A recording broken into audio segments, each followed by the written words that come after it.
Cox's Bazar iconic rail station. এখান থেকে প্রথমবারের মতো চট্টগ্রাম ছুটবে প্রবাল এক্সপ্রেস। তাই আগে ভাগেই স্টেশনে হাজির শত শত যাত্রী। অপেক্ষা কখন আসবে ট্রেন, কখন বাজবে হুইসেল।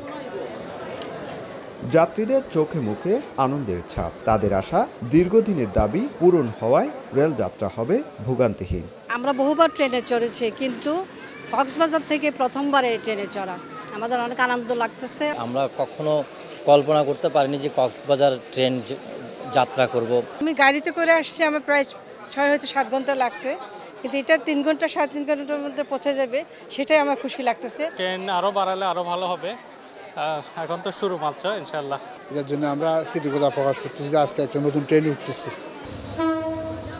এদিকে চট্টগ্রাম থেকে সোয়া 6টায় ছেড়ে আসা সৈকত এক্সপ্রেস কক্সবাজার পৌঁছানোর কথা ছিল 9টা 55 মিনিটে, কিন্তু সেটি পৌঁছায় 30 মিনিট দেরিতে।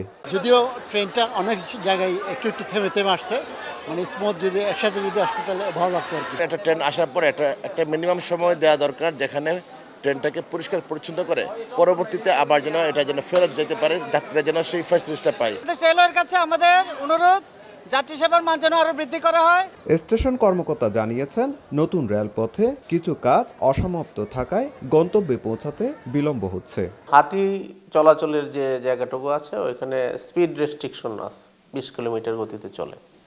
3টা স্পটে এরকম রেস্ট্রিকশন দেওয়ার কারণেই কিছু বিলম্ব হয়েছে। আমরা নিট অ্যান্ড ক্লিন রাখার চেষ্টা করছি এবং ট্রেনটির বেস স্টেশন চট্টগ্রামে ওয়াশপিট হবে। সৈকত ও প্রবাল এক্সপ্রেসে যাত্রী ধারণ ক্ষমতা প্রায় 1,500। সপ্তাহে সোমবার ছাড়া প্রতিদিনই ট্রেন দুটি চলবে কক্সবাজার চট্টগ্রাম রুটে। সুজাউদ্দিন রুবেল, সময় সংবাদ, কক্সবাজার।